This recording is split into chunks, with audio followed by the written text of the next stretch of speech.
Yo, what's good? Welcome back to another episode of Levitation, the Sunday series. And listen, 2021 has been one good year. We had some ups, we had some downs, but we made it. And that's all that matters. We see areas where we triumphed and we see areas where we need more growth. And in that reflection, one of the things that God had me focused on in the year of 2022 is obedience. It's been so heavy on me throughout the year that I even started putting it on some shirts. I don't even know if you can see it. Obedience, right? I don't know if y'all can see this. Obedience is greater than sacrifice. I even got it on some shirts, and the shirts will be available soon. But that is what God has me focused on in this upcoming year, obedience. And truthfully, this is a very simple concept, but very difficult to maintain consistently. And what we oftentimes do is that we substitute sacrifice for obedience.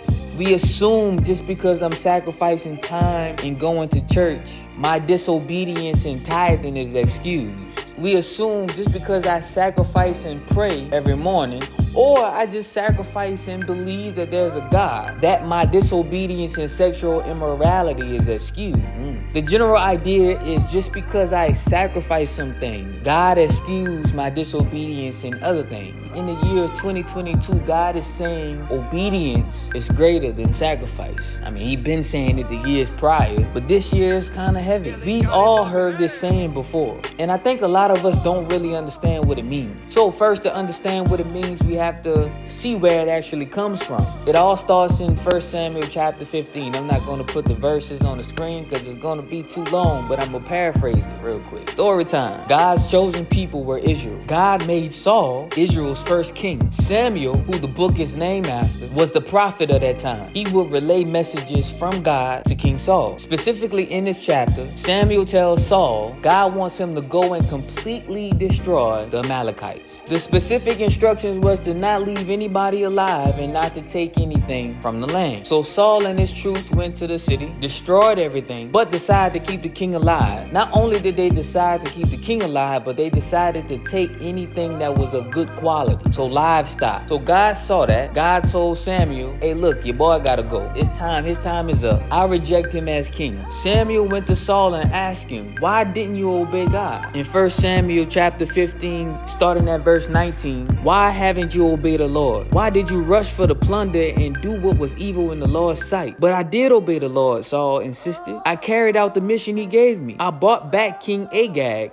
but I destroyed everyone else. Then my troops brought in the best of the sheep, goat, cattle, and plunder to sacrifice to the Lord your God in Gilgal. But Samuel replied, what is more pleasing to the Lord, your burnt offerings and sacrifices, or your obedience to his voice? Listen, obedience is better than sacrifice, and submission is better than offering the fat of rams. Rebellion is as sinful as witchcraft, and stubbornness as bad as worshiping idols. So because you have rejected the command of the Lord, he has rejected you as king. Saul's intention was to take the livestock and sacrifices to God, so he said. Let's give him the benefit of the doubt and say he wasn't lying. His intentions were seemingly good. He wanted to give God glory, but God wants obedience over sacrifices. And because Saul's disobedience, he forfeited his destiny. How many of us have forfeited or are currently in the process of forfeiting what God has destined for our lives? How many of us are doing things to give God glory, but it's not accepted by God because it's done in disobedience to him? Obedience is the key to a lot of doors we've been trying to open. Why? Because obedience is the only proof that you love God. John 14 and 15, Jesus himself says, if you love me, obey my commandment. In 1 John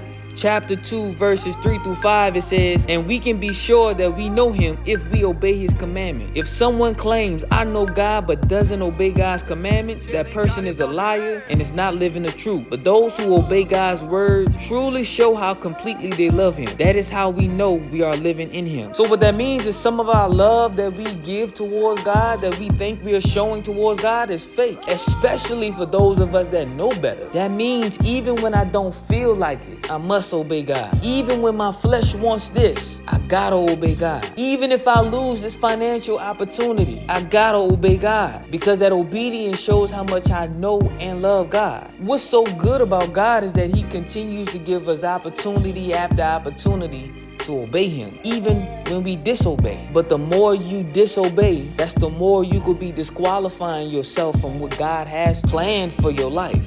We can't get so caught up in performing actions to show that we love God that we miss the whole meaning of those actions. Think just because we sacrifice and we come to church that we can leave church and do whatever we want to do. Just because I read my Bible often, that once I close my Bible, I can live however I want to live. God does want me to sacrifice my time, my money, my resources, my talents, even myself. But if I'm not obedient, God not accepting none of that sacrifice. So this upcoming year, I think we all need to take some time to figure out what we need to be obedient to collectively and personally in our lives. In some instances, God told us to move. God told us to continue to stay at this job. God told us to leave this specific job. God isn't just telling us to obey what He written in the Bible, but as we connect with the Spirit, God leads us and directs us in our everyday life. And we have to be obedient to that too. And our disobedience could be the thing that's keeping the door closed. So this year, I'm choosing obey God, because I need every door that God wants me to go through open. Pray the same for you. Happy New Year. Let's start this year off right so we can finish strong. I hope y'all stay blessed, be safe, keep God first, and let's reach higher heights. This is Levitation, where we're reaching our highest potential.